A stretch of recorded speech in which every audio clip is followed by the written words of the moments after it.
What's up, Fantasy Champions? Spotlight Sports Network is excited to tell you about an amazing deal from Thrive Fantasy, your place for daily fantasy sports and esports. Right now, with promo code SS Network, Thrive Fantasy will match up to $50 of your first deposit. So go to thrivefantasy.com and sign up now with promo code SS Network. That's thrivefantasy.com, promo code SS Network.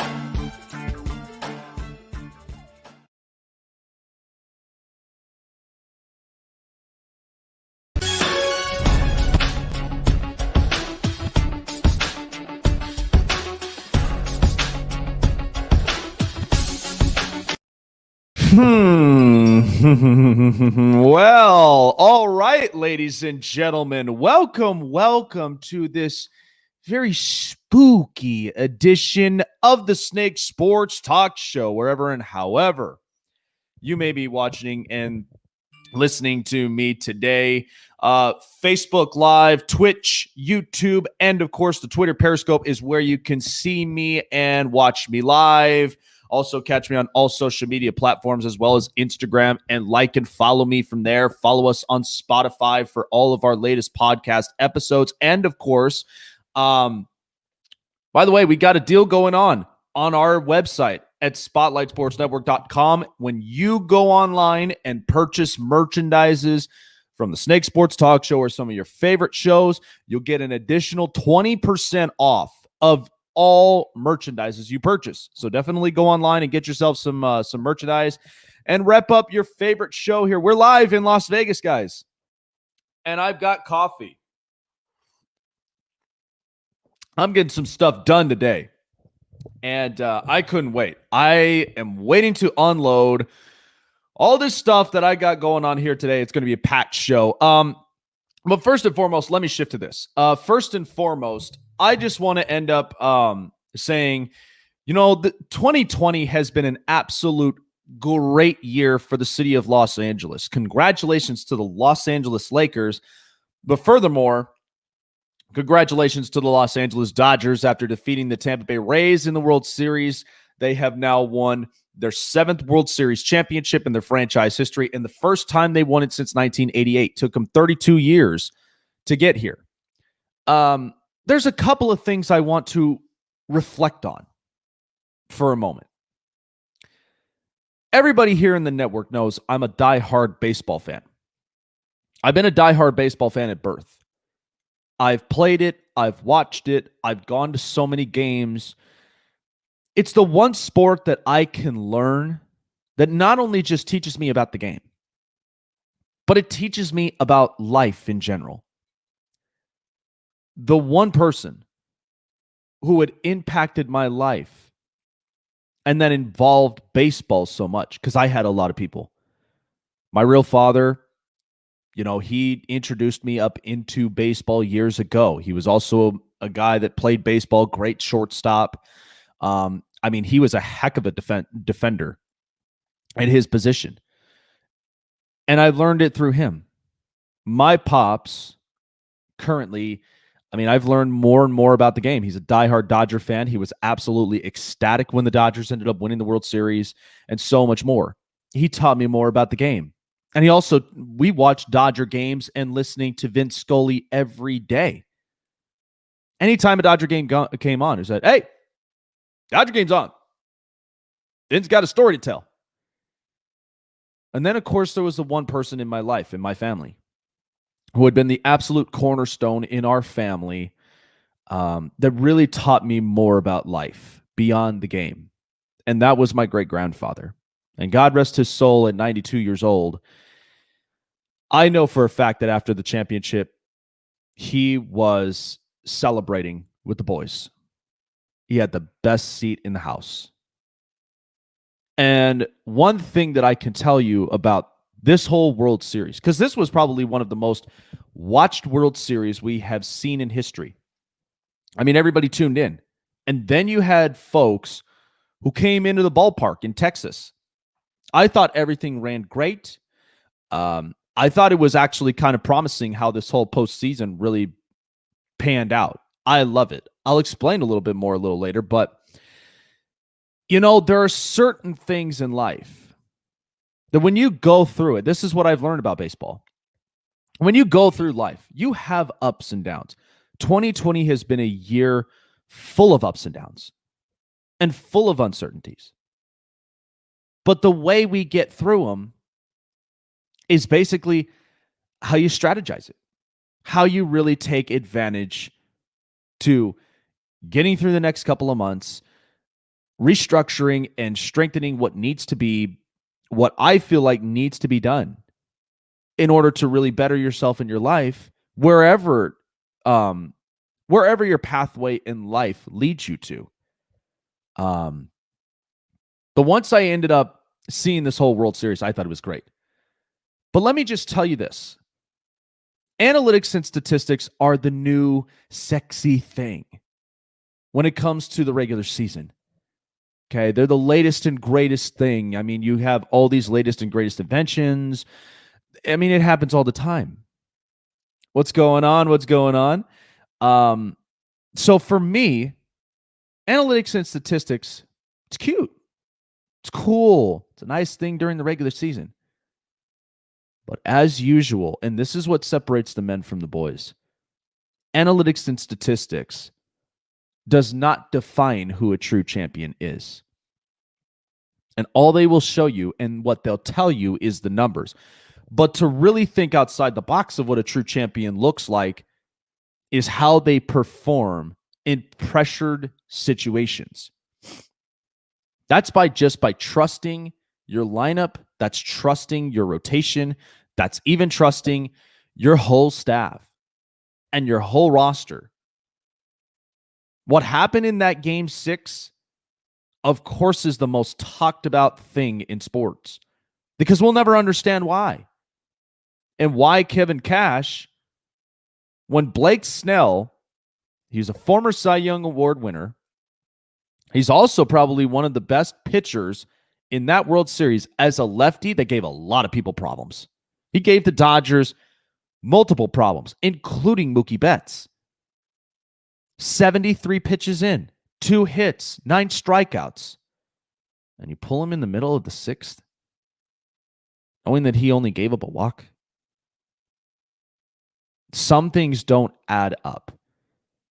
In life, there are certain things that don't add up. But here's the thing. To really defy who you are, man or woman, are always the choices and the decisions that you make. You don't choose based off of the numbers. Because numbers will tell you anything and everything, but only you make the choices to really shape your life. Think of it this way. You go to a car dealership, okay, and you go and you purchase that really nice car or that really nice truck. It doesn't even matter what it is, but you love it. You like it.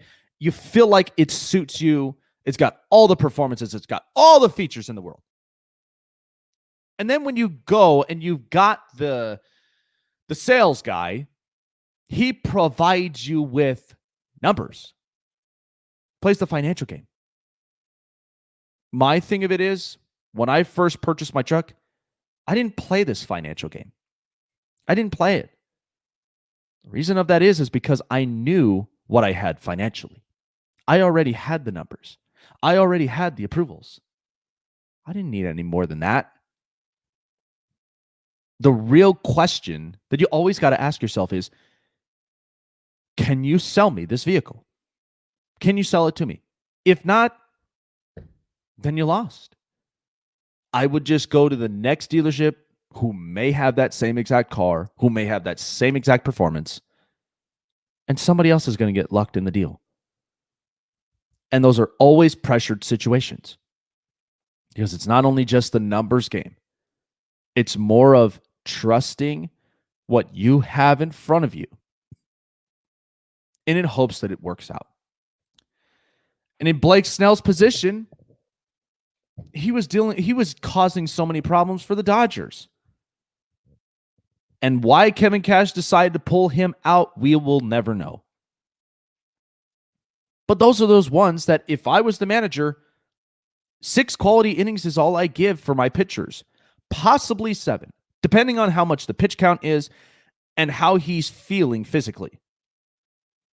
Because if he's still feeling great, he's not wore out, then why pull him out of his groove? Why pull him out of his, out of his own world?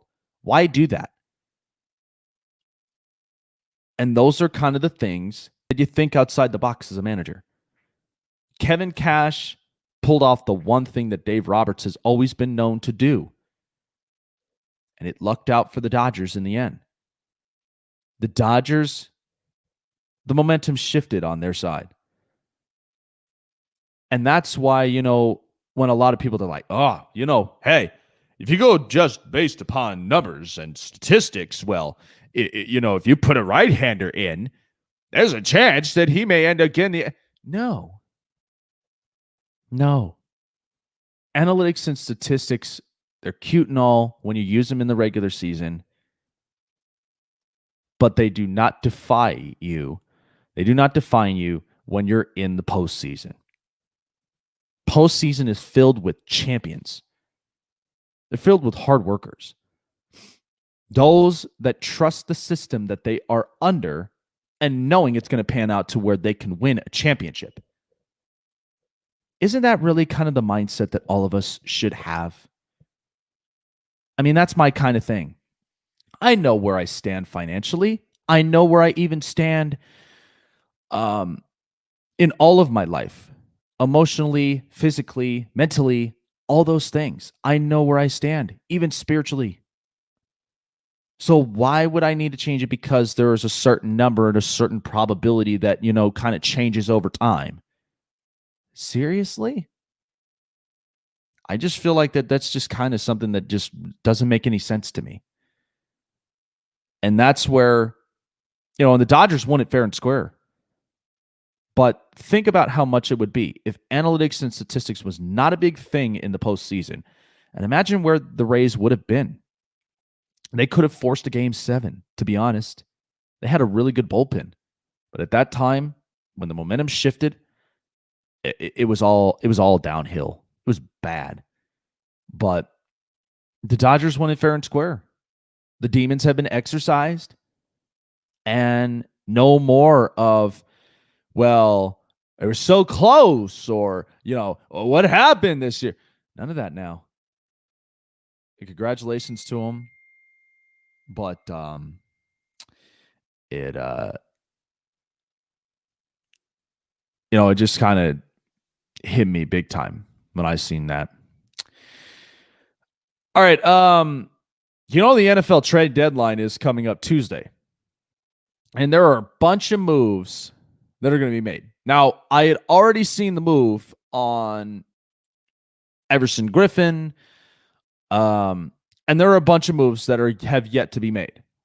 So, and there are a lot of things. And there are a bunch of teams that I can see right now that will be sellers and some will be potential buyers by the deadline, at least a couple days before. But if there's one particular team that I think should be sellers, I think there are a bunch of them. I think the Atlanta Falcons should be sellers. The Dallas Cowboys should be sellers. Because at the end of the day, here's what I look at with Atlanta. Let's start with that first. Atlanta's 2-6. And since they had Dan Quinn as their coach before firing him, things were just going down south. Defense wasn't playing hard. And there really was not so much to give. The offense, when I watched that Thursday night game, seemed so conservative. And there were a bunch of plays that I looked at that were so questionable. I'm like, why aren't they taking advantage of some of these plays? And, Matt Ryan's been around in this league for a long time. And up to this point, I'm not saying that Matt Ryan's a terrible quarterback. But sometimes when you feel like as an organization, you've got to hit the refresh button. You hit the refresh button for better. And where I look at Atlanta right now in this position, they're not going anywhere in the South. Okay? The Panthers are a little bit of a rebooting team under Matt Rule's system that I can see be successful. 2, you've also got you got the Buccaneers with Tom Brady, that they're getting better day in and day out. And then you've got New Orleans, who somehow, some way, they just seem to be lurking. And then you got the rest of the NFC. You got to deal with the Rams. You got to deal with the Seahawks. You got to end up dealing with the 49ers. You got to deal with the Cardinals. You got to deal with all these NFC teams that are full of grinders. Atlanta right now, they've deteriorated in their defense. AJ Terrell, I think, is going to be a really, really good kid for years, but they deteriorated from their defense. Most of their linebacking core, not the same. Front linemen on the front seven, not the same. And especially in the secondaries. Now, the offense would seem very interesting, but here's the thing. Julio Jones and Matt Ryan have been in this league for a long time. Julio Jones, they've been to a Super Bowl. But after Kyle Shanahan's departure to San Francisco, this has been a completely different team. It's been a completely different offense. The offense now seems a little bit more conservative. Not a whole lot of plays. Not big-time plays. That's why I feel like, to me, Atlanta, there's nothing wrong with hitting the refresh button. If you think about it, the one thing I would have done, I would be trading these two. Julio Jones is going to end up being a big-time receiver elsewhere, I think, in a team that could really use him. And Matt Ryan, for a team that may potentially need a quarterback in this position. And if you think about it, they're 2-6 right now. What if they ended up 4-12 by the end of this year?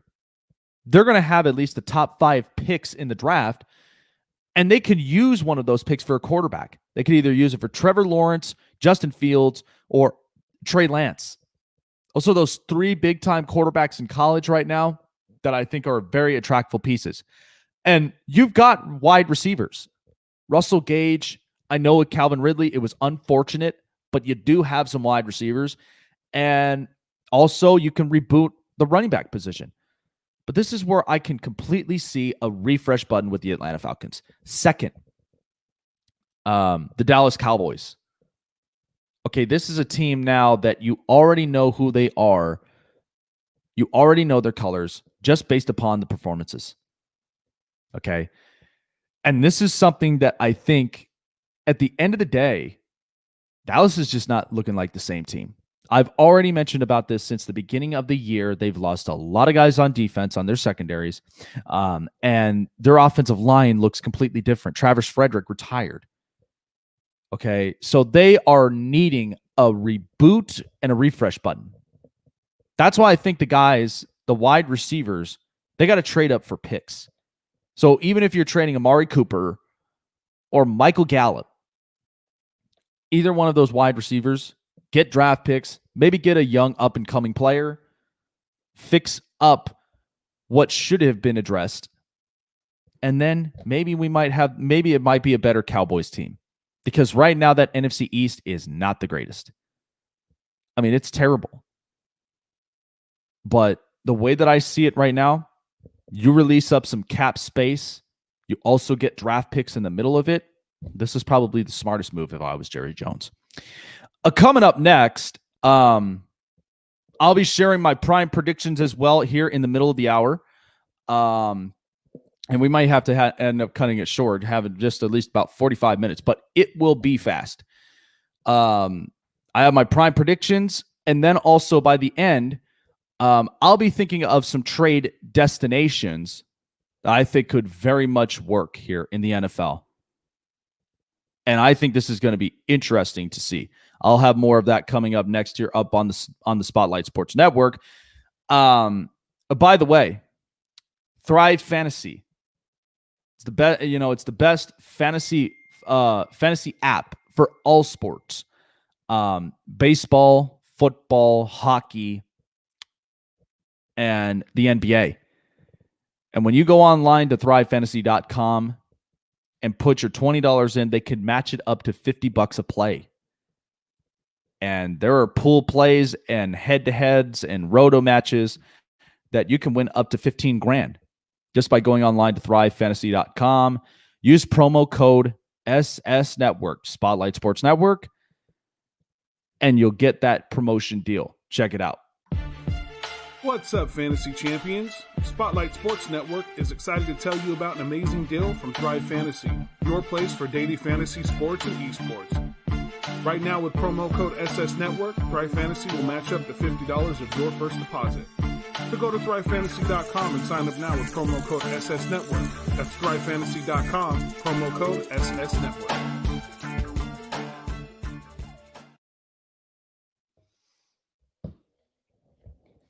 Alrighty, folks. So if you're just now tuning in here to the Snake Sports Talk Show, welcome, welcome. We really do appreciate you guys being up on here.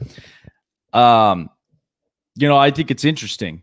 When I ended up looking at, the analytics and statistics thing, it's interesting how baseball, how it's very much shaped itself, to be honest. It's kind of the interesting thing, but I just like during postseason, it doesn't make any sense to me. It really doesn't make any sense to me. So, and like I said, fair and square to the Dodgers that they won it.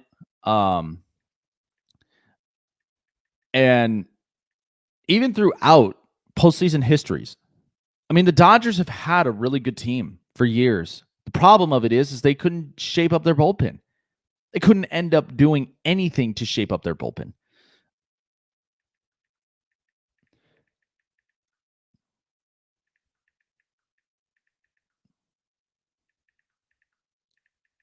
And that is kind of something that, for me, when it comes to analytics and statistics, it's just too many math numbers. Like I love math. I've loved math, and I am the type of person that, like when it comes to numbers, I'm going to crunch them, and then you're going to end up getting the resulting out of it. But at the same time, I'll give you a straightforward answer. Whenever I see either some really good things about a player or I see some flaws, and that's just kind of something to me, even when it comes to baseball. If I see a guy that's red hot, I'd say go after him, especially fantasy baseball. I do it all the time. And then if there's a guy that's cold, I'm like, you might want to end up, you might want to steer clear of that. You might want to steer clear of him because right now he's been struggling. So a while back, here's where I'm going to end up starting with this, because this one I really do feel like is something I really truly want to express here. So there was a signing earlier in baseball. And this, I think, is really interesting. And I think this is really interesting. So back in episode 3 of this show, I started talking about the Houston Astros. And at the same time,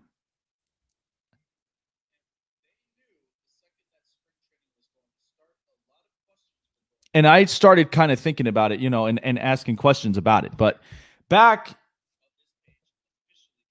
and this was back in February.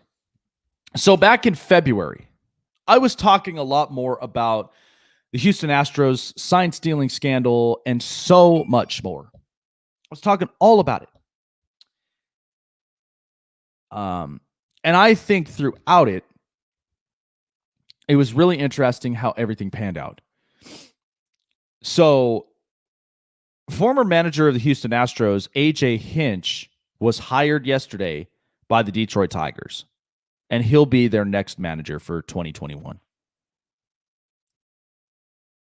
I ended up breaking that down, because when I ended up breaking down this whole Houston Astros scandal, there was one person who I said I defended throughout all of this, and that was A.J. Hinch. Because to me, I think A.J. Hinch is a really good manager. I think he manages the Cards very, very well. But he's also a guy that's very straightforward. He's a guy that understands, and we know with the position that he was in and all of this other stuff. I mean, look, you could blame him all you want and say he was part of this whole thing. But let me just tell you, would he have had the guts? Like, would any of them have the guts to go on live national television? And even speaking with one of the best baseball writers, Tom Verducci, and really break down and really dissect the whole thing. And then come clean, be honest. And then, you show your true colors from there. Jeff Lunau would have never done it. Alex Cora would have never done it. Carlos Beltran would have never done it. The owner, Jim Crane, he came out, but the press conference was not great. The press conference was not great. And then it also reflected on players like Jose Altuve, Carlos Correa, George Springer, Alex Bregman. It reflected on a lot of them. But the only person who I think stayed humble throughout this whole thing was AJ Hinch. I mean, listen, he took his suspension, went with it, never complained, nothing. He loves the game of baseball. But more importantly, he loved working with the kids that are up and coming. And it was all about developmental. And a guy that came in 2014, or about 2014, 2015, and really shaped up this team, regardless of the cheating scandals and so much more, that he was a guy that's a very impressive manager. I look at the lineup and I look at the way that he structures, and, and strategizes his game plan. He's very smart at it. That's why I'm not surprised that if we saw him again and takes a different managerial job. Because at the end of the day, he came clean about his situation. He was honest. He was straightforward. And that's where it really rewards you the best. So at the end of it, I called it. I knew that this was going to be a situation that would potentially happen. And now AJ Hinch is back in baseball. But he's back in baseball in better terms. You don't hear nothing about Jeff Lunau having an opportunity. You don't hear nothing about Alex Cora or Carlos Beltran or any of them that were part of that scandal have any opportunities except for Hinch. And listen, if you had just come clean and if you had just been honest and straightforward, because think about it. Lots and lots of people, and this is what's always been the interesting thing about media. Media will tell people so many different stories. The only person who really would know the whole story is the person who truly was involved in it, but at the same time is not afraid to share his story. There are some people out there who don't show their stories, and there are consequences behind it. Because life is full of consequences. The choices you make, and not to mention the stories you write. They're all the stories based on your life and how you shape it. The fact that Jeff Lunau, Alex Cora, and Carlos Beltran didn't even give one single bit of just being straightforward, coming clean, knowing exactly what the situation was, knowing that, yeah, maybe there were trash cans involved. Maybe there were sensors involved. Any of those things, who cares? But if you're honest and you come clean and you're straightforward and you give people an honest answer, because there are certain people, there are people in life, friendships, relationships, and partnerships. All they want is an honest answer out of you. They want more than just an apology. They want to know that what even if you did was wrong, knowing you admitted up to it, and you hold yourself to accountability.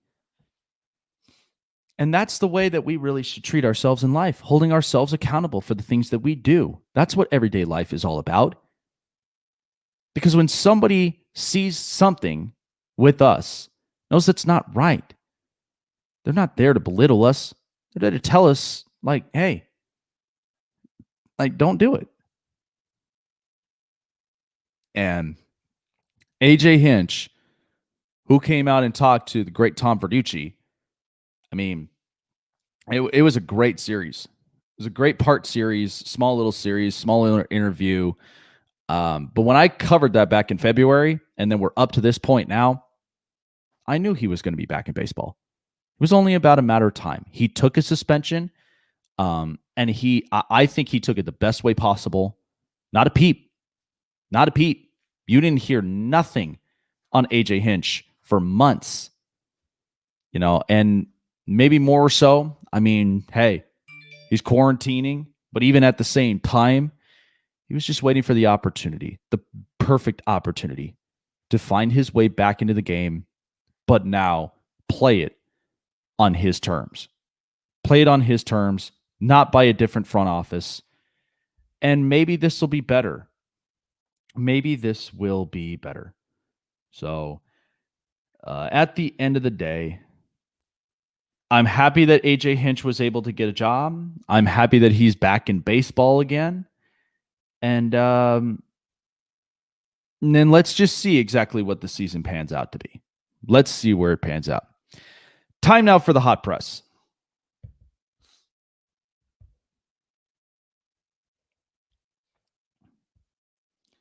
So right now, there is some big time financial scares happening in the NBA. And this was just announced that the NBA fears that a January start in the season, because there have been lots and lots of talks. They're trying to start this thing before Christmas, and it's just like there's so much uncertainties of how the next season is going to pan out. But the NBA is fearing that if the season starts up in January, it's going to cost up the league $1 billion in revenue losses. Because after pushing back a deadline until next Friday that would allow the NBA to serve a notice with the CBA, and in the wake of the pandemic, now the league is right now running. They're running out of time. They're running out of time with how this season is going to start, and there have been a lot of questions about it, because think about it. LeBron James and some of these guys that have been playing in the finals, they finished it and wrapped it up. But there are even some guys that are trying to rest up. They're trying to get ready for the next season. But now it's kind of hitting them hard because of when exactly pinpointed deadline is it going to start. And so here's the thing. So the projections that the absence would cost the league more than $4 billion in lost revenue. And this is also without NBA fans. So they feel like that if they delayed until January, it could cost the league $500 million, if not to $1 billion in revenue losses for next season and even beyond. This is kind of a difficult situation for the NBA, because like we finished up a season, and we also we're also getting ready and getting prepared for next season. This is going to be difficult. And I'm not sure how, I'm not sure how all of this is. I'm not sure how all of this is going to really pan out, but this is a tough situation financially for the league, and how that they're really going to end up, how they're really going to shape themselves from here. Man, not sure how this is really going to, I don't know. I think this is going to be very interesting. And I think this is going to be a lot more than what people had anticipated. So the Cincinnati Bengals, John Ross, wide receiver, he's eager to play and hoping to play this Sunday. Now, if he doesn't end up playing this weekend, then now he's already going to be announcing he wants out. He's wanting a potential trade, getting out of Cincinnati, because if you think about it, they've got an awful lot of receivers. Tyler Boyd, T. Higgins, Auden Tate, and you even got I mean, and you still got AJ Green. And I think this is going to be interesting. Now, John Ross, since he had played with Cincinnati for years, since his rookie season, there really wasn't so much of attractive numbers. And I think it's interesting to see because, and this is a wide receiver who is still in the developmental stage in his career. And that's kind of something that is one that I'm not sure how this is going to work.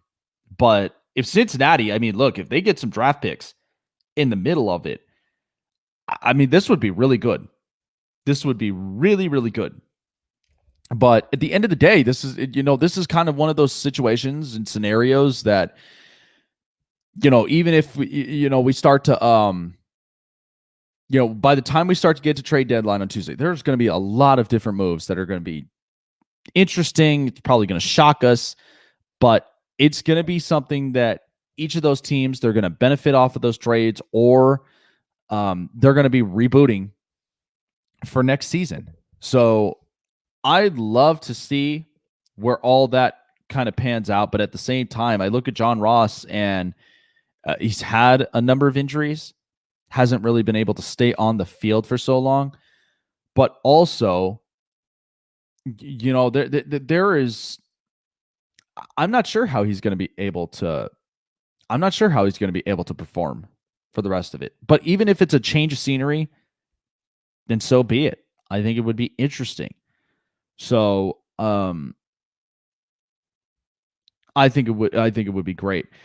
Of course, in Miami, lastly, a lot of the fans out in Miami, they're ranting and raving about Tua time.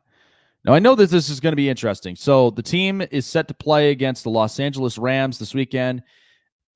And there are some uncertainties as to how Tua Tagovailoa, young quarterback from Alabama, is going to basically produce for this team. And we know that this is one that the questions are: is that hip like, is it good? Is it good to go? And could he be very impactful? Now, mind you, he's a small guy. But the difference of it is he doesn't have wiggle room. He's not as mobile as a lot of people think he is. Can't really run outside. Look, we've watched these rookie quarterbacks like Joe Burrow and Justin Herbert. They know how to run outside the box. They know how to end up creating spaces for their wide receivers and for their offense. So it's going to be difficult for Tua really to kind of create it, provide it. But I think, in my opinion, to me, I have so much uncertainty for this game. This is probably one that I'm like, I'm not sure how this is going to pan out, but look, I could care less if they win or lose. My only worry is Tua going to be good? Like, can Tua really perform in this spot? Small guy, really good arm, but cannot move himself out of the pocket as much as most of these other quarterbacks do. And how will he be able to see kind of downfield with the wide receivers and tight ends? It's going to be interesting how he's going to really see this whole thing through and through. And hopefully, again, I'm just hoping this works, because if this don't work, Miami is probably going to be in a shock. And not to mention, I mean, you benched Ryan Fitzpatrick just to find out. Now all of us got to find out.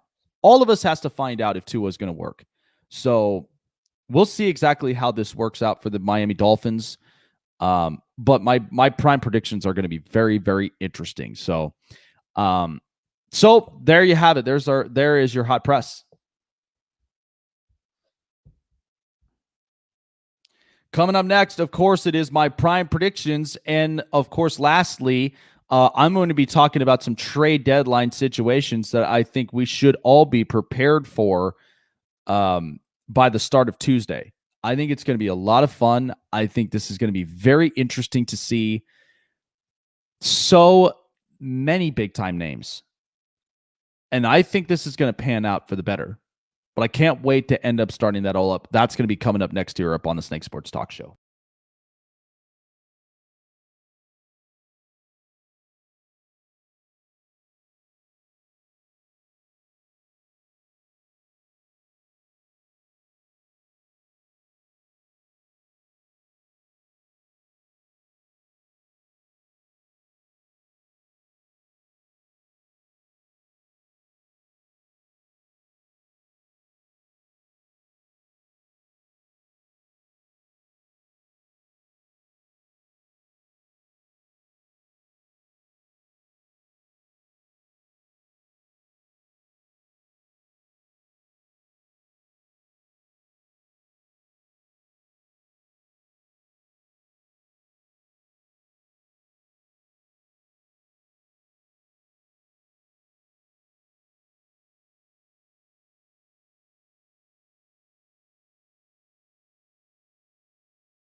All righty, folks. Welcome back here to the Snake Sports Talk Show. Really do appreciate you guys jumping on.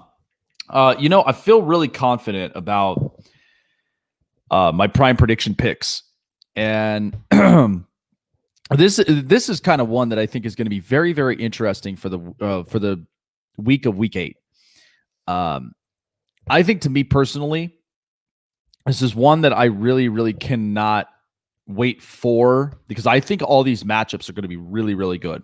And listen, you'll know when I'm in my zone when I'm here with my coffee with me and talking about prime predictions, because there have been a couple of weeks that had been off and on with my predictions.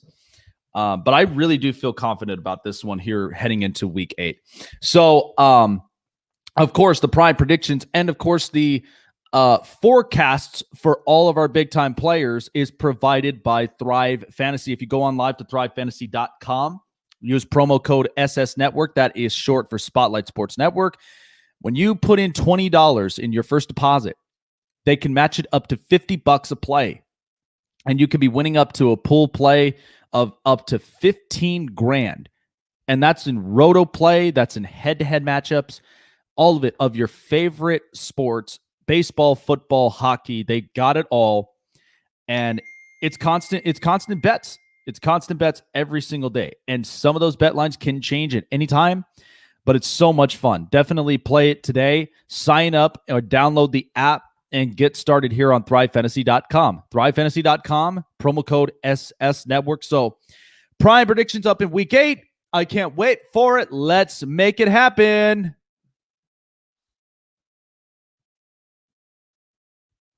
So, the Patriots are coming off of an ugly, ugly Cam Newton loss from there, and they're going on the road to Buffalo. Now, I know they're not really shocked about this type of game, but still, this Patriots team is very, very different. I thought this would have been a real good team, but right now it just kind of seems like it's not going to work. It's not going to end up working out for the long term. So I'm going with the Buffalo Bills at home at the -4. Buffalo, because in the last couple of games, last week's game against the Jets, having an 8-point lead and with the final score of 18-10, I think is definitely one that was very questionable to me, because it gave the Jets several opportunities. And this defense, I think they kind of opened themselves up, and maybe they needed to reshape and refocus. And I think this is the beautiful time to do so. And the offense was kind of tacky, but I think if you look at Josh Allen and you look at just the style of play that Sean McDermott has this thing put up, the Buffalo is going to take full advantages of this game, because New England, that was just an embarrassing loss with Cam Newton. That many picks get sat and they put in Jarrett Stidham. There's a lot of uncertainties to be said about New England. But I'm going with the Bills, and I'm going with a score of 28-23. I still do like the defense of New England, but it's going to be interesting to see how this game pans out. But I do believe Buffalo is going to find their juice. They're going to find their momentum, and they're going to get back in that winning column. No surprise and no shocker here, but I am taking the Tennessee Titans over the Cincinnati Bengals here at -5.5. Look, the Titans, I mean, in that last game against Pittsburgh, still being a close 3-point game, there were some takeaways up in the game. And again, I thought this Tennessee team probably would have shocked us all throughout the whole entire season, but even they've got some limitations. And there are some teams that do have some limitations. But I think that game in Pittsburgh really showed you who the true tough team was. In Tennessee, they got a lot of work to deal with. But especially against a rebuilding Bengals team that's only getting better and better with Joe Burrow day in and day out, I do believe the Titans will get themselves a big-time win, get themselves reshaped, refocus, strengthen themselves back up. I think they're going to win this one 28-21 on the road in Cincinnati, and they are going to they're going to end up making this happen. I know I said I was going to be 45 minutes, but I like I said, I was talking with one of my good friends, and so we've got it right back to about an hour. So I'm just glad to still be up on here. I know I said it before, so we've kept it up to an hour. We've kept it up to an hour. So just some changes. All right, so the Raiders at the Browns. I was very uncertain of how this line was going to be. I was very uncertain about how this line was going to be, but I'm taking the Cleveland Browns. Listen, I'm not taking them because of how Baker Mayfield performed last week against Cincinnati. Every time when Baker faces against Cincinnati, he always seems to be coming out as this grand quarterback in the offense. Well, he's without OBJ, and OBJ is hurt, and you've got Jarvis Landry.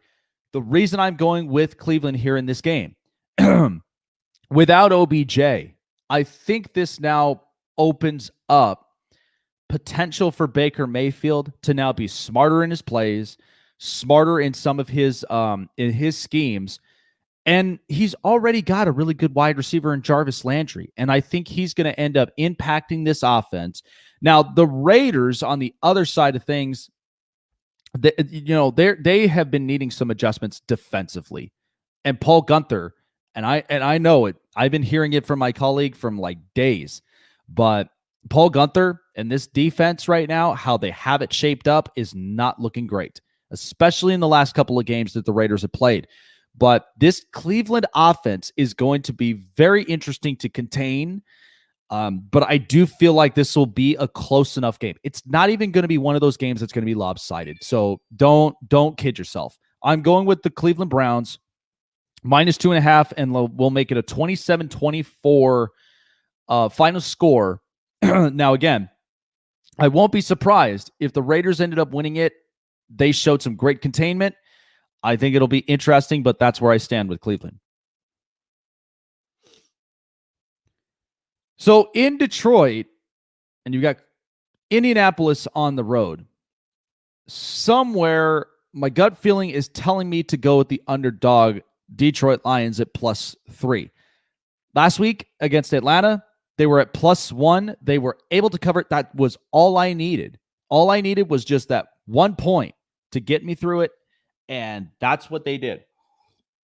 Now, you are coming into a matchup with the Colts that I don't know what could be the possibilities for the Colts this next week. Not to mention throughout the whole entire season. Phillip Rivers has really been very interesting. What's going on, Clayton's videos? What's going on?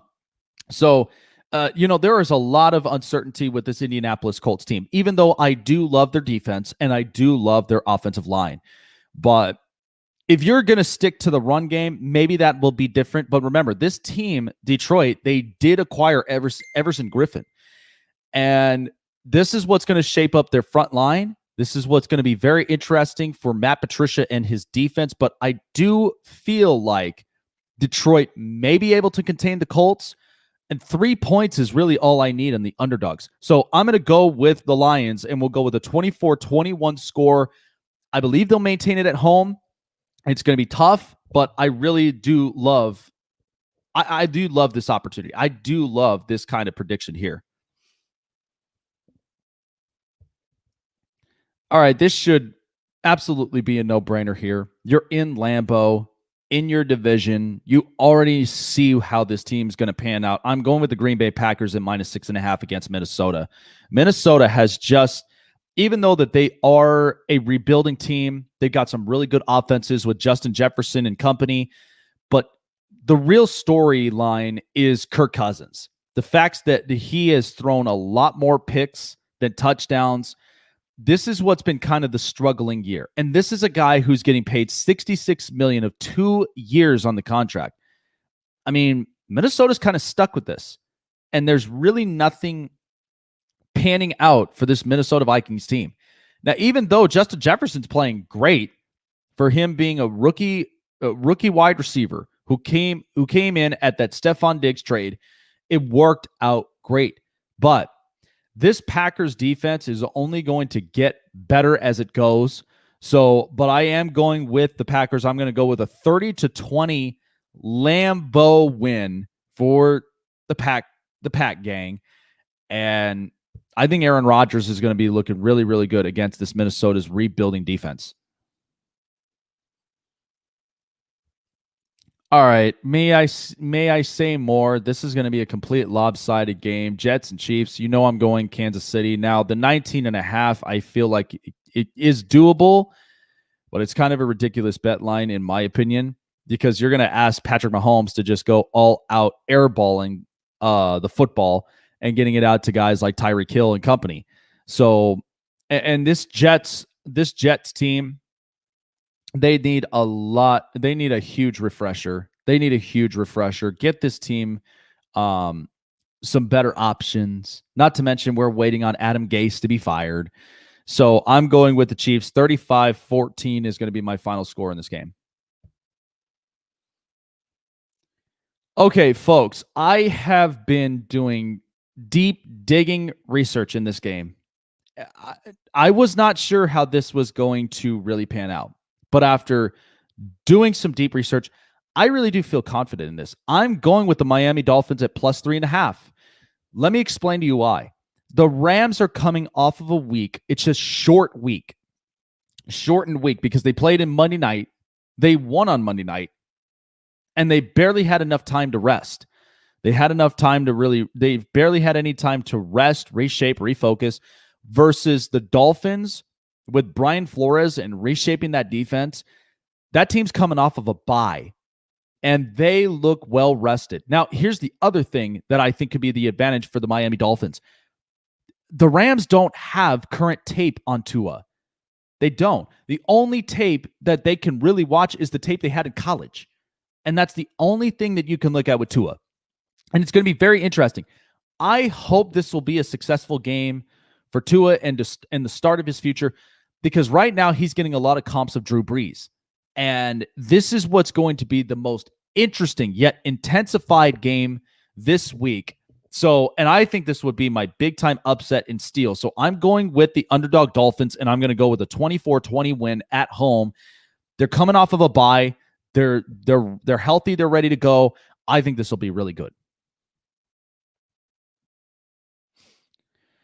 So this will be a tough matchup because it's on the road in Baltimore, but I'm going with the underdog Pittsburgh Steelers. There are a few takeaways that I can look at right now. This defensive front seven is solid, and you're facing off against a really solid offensive line in Baltimore. But the other thing that I think is interesting is that secondary play.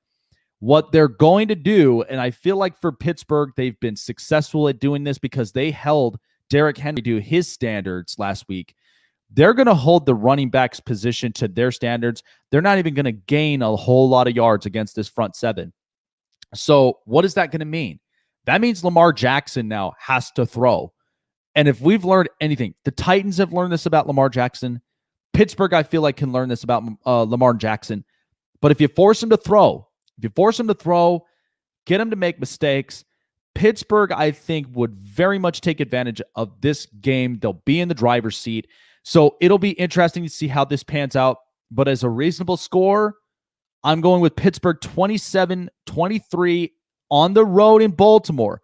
Cover the 4 points. I think this is worth it. But I think the Steelers team hasn't shown any reason why I would not trust them. And right now, their defense is very attractive right now. And this is one that I really, really do like the matchup. So this will be an interesting gridiron game against them in the Ravens. After the performance I saw from the Chicago Bears last Monday, really kind of gets me to think a lot about this Saints-Bears game. I'm going with the New Orleans Saints here at -4.5. Now, I know they are without Michael Thomas and they're without Emmanuel Sanders. But, I mean, you have to think about it. This Chicago Bears offense is very limited in multiple ways. It's going to be interesting to see how this really works. Now, they are in Chicago. It is cold weather. But knowing Drew Brees, he's not going to be sticking so much those long ball throws. He's going to be sticking somewhere to short and midfield passes. And I think he'll very much utilize the whole field, but it will be interesting to see how this pans out. So I'm going with the Saints. 28-23 is my final score. I think they can do it up on the road. And at -4.5, that's all I need. What's going on, Luke? What's happening, man? So I thought about this game as well. 49ers at Seahawks. And once I saw that the matchup is in Seattle, I'm going with the Seahawks in this one. And -3. Look, that's all the points I need. And Russell Wilson, I know that the games had been very, very different, and they were coming off of that loss to Arizona. I think it will be interesting to see how Seattle pans out. But I think Russ, again, they got conservative. Pete Carroll got conservative with Russ. In the middle of that whole game, if you let Russ cook, he's going to make plays happen. But the second they got conservative, Arizona took advantage of it. The defense got better. I mean, Budda Baker and so many others, they saw it. So I think in a game against the 49ers where the 49ers are just banged up, they're banged up left and right. And I know I'm going to hear it from one of my colleagues again about going against this team, but I'm very certain about this one. 28-24 is my final score. I think Seattle will get it done at home, and I think this is going to be a very, very interesting matchup. I'll answer that question here in just a minute, Luke, but I think that's going to be very, very interesting. And I'll be talking also a little bit on some trade deadline moves. All right, so on the road in Mile High in Denver, we know the altitude is very, very different and it's cooler, but I'm going with the Chargers here at -3.5. Listen, they needed that win against Jacksonville, and I understand with the wins against Cincinnati and Jacksonville, the rebuilding teams. But Justin Herbert, you saw kind of how that grit that he showed in that game last week was one that was very much needed.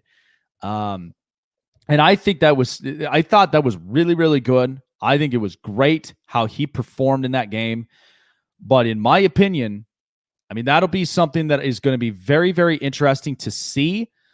But I think the Chargers, because they're going to get at least a couple of guys back. Now, they're still without Trey Turner, their interior lineman. And this is one that I continuously voice out that they need to sign Quentin Spain, because at the end of the day, he's got nowhere to be. He hasn't signed with anybody yet. And at that point, if you spend a little extra bucks and you get yourself at least an interior line, because it's helping you to strengthen this offensive line. Not to mention, there are 2 players who are on COVID lists. And so this Chargers team, I still believe that their offense can get it done. And the way that Justin Herbert utilized the field last week was really good. So I'm going with a 27-21 win on the road in Denver. Now, it's not going to come easy, but I do think the Chargers, their offense will be on the driver's seat, especially against the Denver defense that's just been very questionable, and we'll see how this pans out. All right, this game's definitely looking lopsided. I don't even think there's anything I need to say more other than the fact of there's one team that's got the better quarterback, and that's the Eagles with Carson Wentz. I'm going with Philadelphia at -9 against Dallas. Dallas is just looking like an absolute atrocious show for a very expensive team that is needing a refresher, and they're already going to their 3rd-string quarterback after Dak Prescott being out of the year. Andy Dalton on concussion protocols. It's not good. And I will say this will be bad. If Dallas wins this game and Jerry Jones, the first thing he's going to say, how about them Cowboys? And that's one thing that I'm like, no, you guys are clearly should be in rebuilding mode. You guys should really be rebooting yourselves. And that's where I think Philadelphia should take advantage of this game. I would be shocked if they ended up losing it, but I'm going 28-14 on that -9 cover. I think this is really going to be good. Carson Wentz is going to have a heck of a night. It's a Sunday night game, so it'll be interesting to see how this pans out, but that's where I stand with that. So I do not want to make it this easy for Tampa Bay, but they are playing the Giants, and the Giants' defense did get a little bit better, but I am going with Tampa Bay. The bet line's kind of ridiculously crazy. It's -12. So you're asking Tom Brady to now throw dimes to all these wide receivers. Why? Because they got Antonio Brown? Like, come on. The rest of the offense should be able to work. But this Giants defense has been getting a little better. That's why I don't think it's going to come that easy for the Buccaneers. Then again, on the other side of things, I mean, Todd Bowles has really reshaped this defense. These guys, Levante David and Shaq Barrett, they've really been working. They've been working with this defense, and it's been getting better every single week. So I think the Buccaneers will very much hold Daniel Jones to his extent, but I'm going with a 28-17 Buccaneers win on the road in New York. And hey, they steal away a win. I think this is going to be really, really interesting to see. I think it'll be great. But let's just see how all of this pans out. And so as I'm getting online here to taking a look at our fantasy forecasts for a bunch of teams, this one I'm really, really excited about. So I cannot wait for it. So let me get this all signed in, and then we'll definitely take a look at our forecast.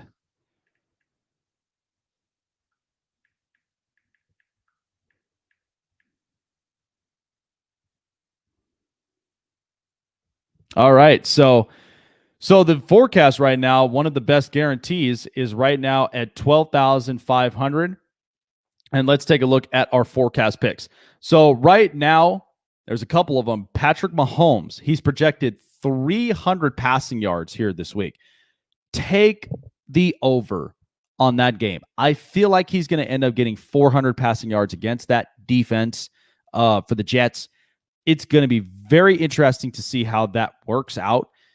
But I would be very surprised and how that's going to end up for Kansas City. But this is going to be a fun game for them. James Conner, 72.5 rushing yards. To me, I would take the under.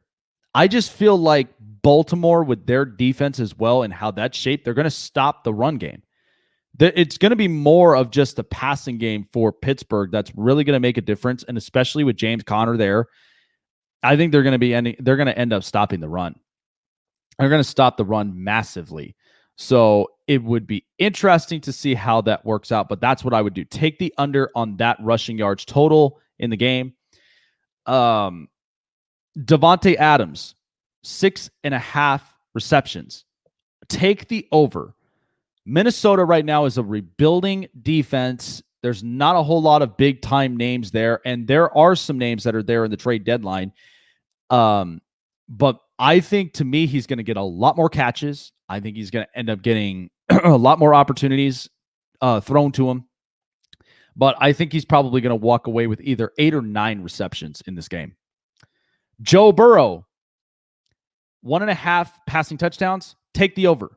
I think he's going to end up covering well with at least 2 or 3.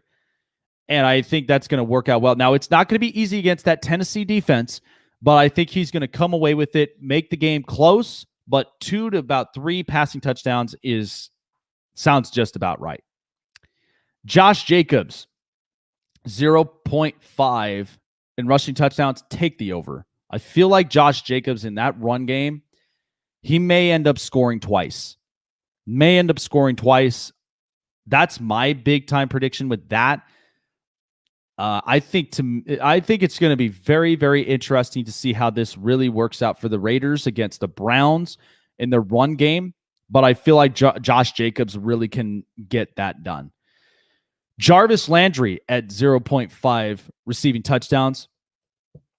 Take the over. He's going to get either 1 or 2 reception touchdowns. Baker Mayfield's without OBJ. There's no pressure there. There is absolutely no pressure there. And he's going to end up utilizing Jarvis Landry all that he can. And I think he is going to be one of his favorite targets. And I think that's going to end up bringing out the best in Baker Mayfield in this week. Josh Allen, as far as total yards for both passes and rushes, he's going to have 302.5. Take the over. I think altogether he's going to have about 400, maybe 425 yards altogether. He's going to rush for some on the ground, but most of it is all going to be coming from the passing game. So definitely take the over in this game. And finally, finally for me, Carson Wentz, 255.5. Take the over on that one in total passing yards. Carson Wentz is going to be all in the air against that Dallas secondary. It's going to be so tough to watch with how this is, how this is really going to pan out for them. We know that they are a rebuilding defense, but this is just going to be one that is going to be completely lopsided. It's going to be really, really interesting to see how this works. But in my opinion, I think Carson Wentz is going to have a heck of a night, and I think it's going to be very interesting. So I know we're kind of over the mark. What's going on, Simulating Sports Games? What's going on?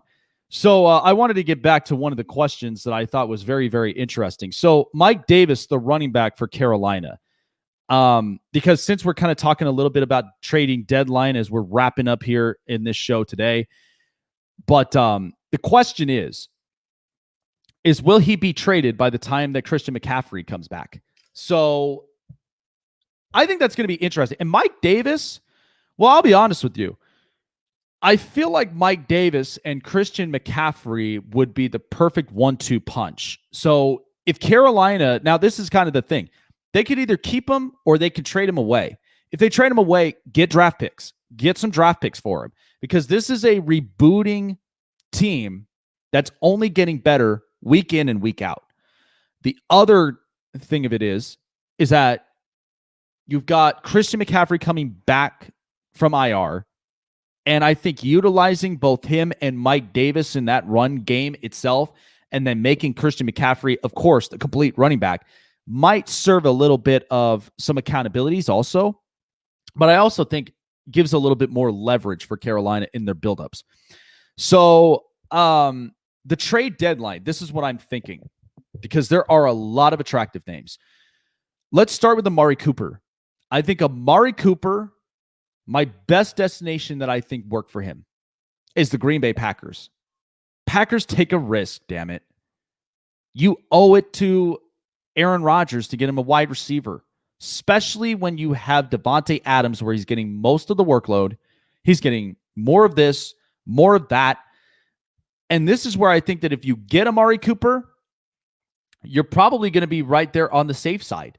I think at the end of the day, Green Bay is going to have that really, really good offense that I think works out really good. And I think at that point, I think that's going to be very interesting to see how this works.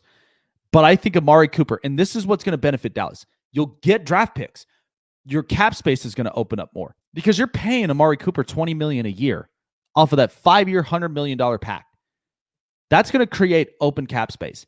And at that point, you now can look at free agency and you can look in the draft and address the issues you should have.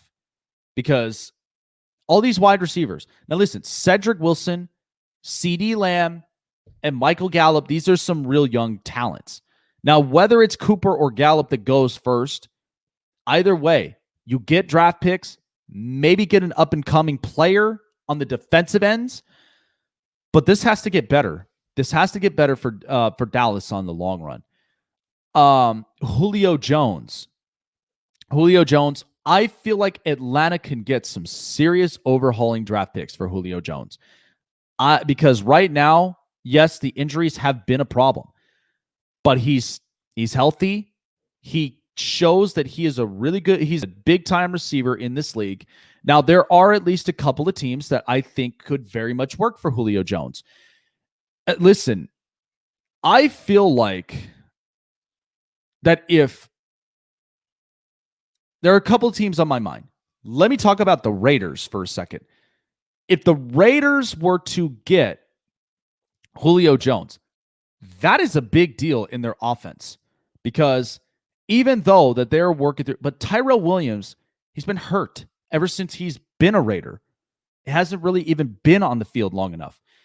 But if you put, I'm just envisioning this, but if you put Julio Jones right next to Henry Ruggs, Jones is the guy that has real good speed. He's got a real good route running skills. And Henry Ruggs is just that one guy that knows his speed, knows exactly where to put himself in position to get open. And I feel like that offense and Derek Carr would very much love it. I think that would be a massive upgrade. But I feel like, too, that that's going to be a cost. It's going to be a cost for them. But I'm thinking the Raiders would be a very, very good I think that would be a really good destination for him. My other thing is I'm potentially looking at one other team too that I think would be interesting.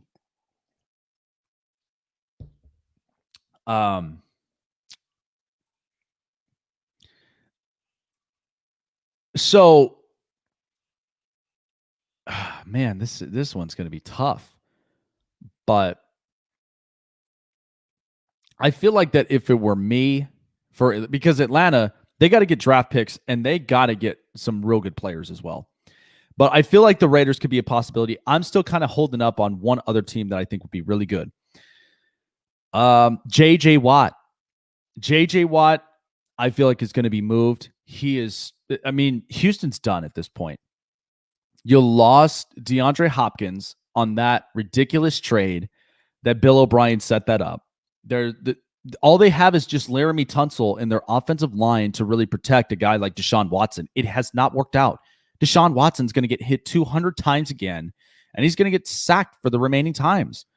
And then he has to now grind out every single play. And this is a guy who's coming off of an ACL injury before in the past. So this has not been good for Houston.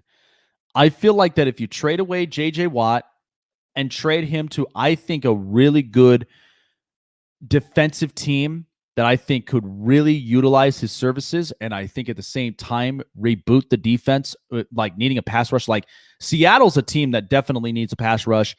Tennessee, I feel like, could be a very, very good option for a guy like J.J. Watt. They'll have a pass rush, and the defense, I think, could be very great. Like I could see him and Mike Vrabel really working together in Tennessee. So I think that would be interesting to see, but you're going to need some draft picks because those draft picks need to be addressed for offensive line. I don't care. It's got to be for offensive line. You got to protect your franchise quarterback up to this point. So I feel like J.J. Watt, it'll be interesting to see if he goes to either Seattle or Tennessee. Stephon Gilmore in New England. Remember, New England has had a repertoire. They do not keep guys that are past their 30s mark. They don't. They continuously rebuild younger for their defense, and their defense has always been the big-time stories for them. They know how to hold guys up. They know how to limit their offenses. And I feel like that if you trade away Stephon Gilmore, you're going to want some picks. They're going to want some picks. They're going to want to end up revamping this whole team.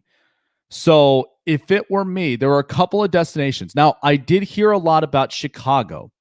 It would be interesting to see if Gilmore goes to Chicago. You're there with Kyle Fuller. You're there with Eddie Jackson. The defensive secondaries, I think, would be very, very good. But my other thing is, I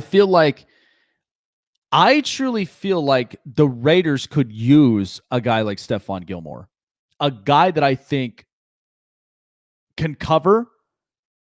And now I'm not saying he's going to be a limited player because I think he really does utilize his skills. What's going on, Bobby? What's going on? Good morning to you, man. So I really do think that would be interesting. But if the Patriots, they get draft picks out of it, you still got Jason and Devin McCourty. You still got some real good defensive secondaries.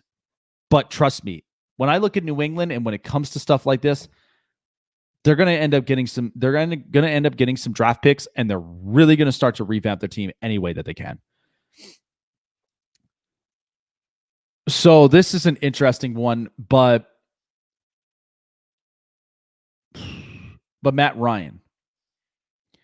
I've been saying this about Atlanta. They're a type of team that after Dan Quinn left, you're still got to find a good coach that's going to help to revamp this team. But even at the same time, I feel like this is a refresh button that Atlanta needs to do. You're already going to trade away Julio Jones, which I think they should because they need to get an overhaul of draft picks.